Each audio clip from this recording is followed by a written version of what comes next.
On nous parle de Simandou 2040 comme de la promesse d'une Guinée transformée. Des routes flambant neuves, des milliers d'emplois, des milliards d'investissements. Un pays qui deviendrait enfin le géant économique qu'il mérite d'être.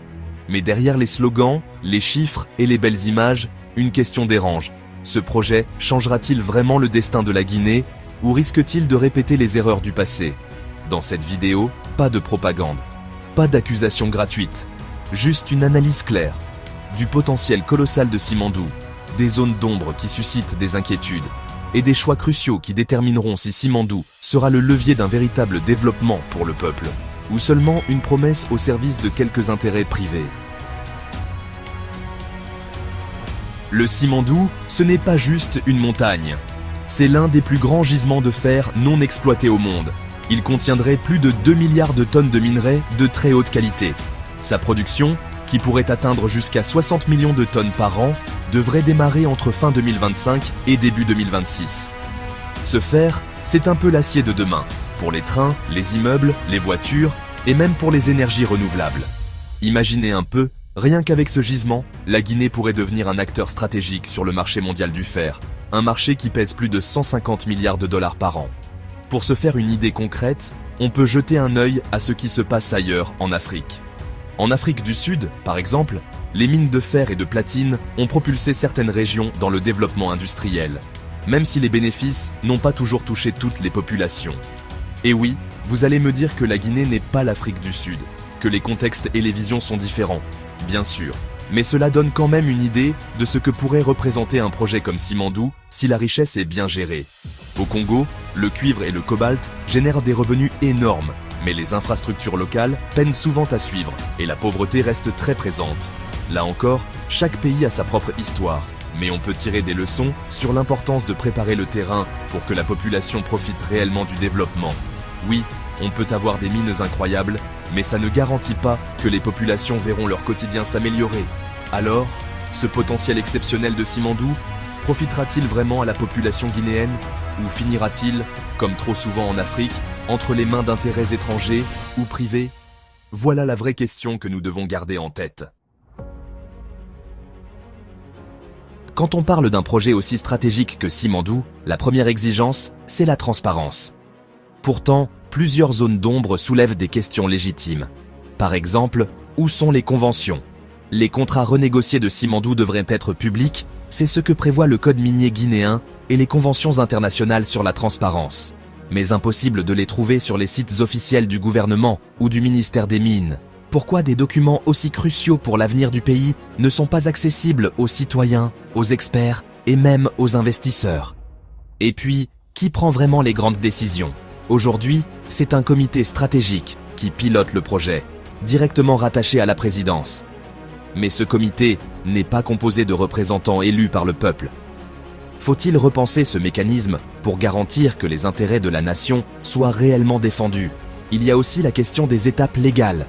Normalement, un projet d'une telle envergure doit passer par plusieurs contrôles. L'examen par des commissions spécialisées du ministère des Mines, la validation en Conseil des ministres, le contrôle de conformité par les juridictions compétentes et un débat approfondi devant les représentants de la nation.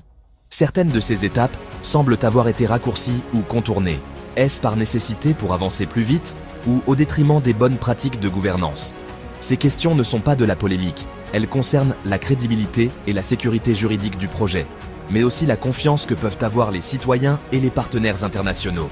Et quand cette confiance n'est pas au rendez-vous, les tensions sociales et les risques économiques augmentent.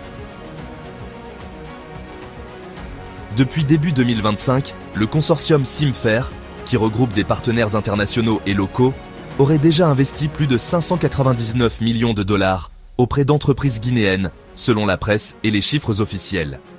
Avec le soutien actif du gouvernement guinéen, les promoteurs du projet promettent des infrastructures modernes, des emplois et une croissance sans précédent. Mais, quand on regarde de près, certaines réalités posent une question. Prenons le port en eau profonde.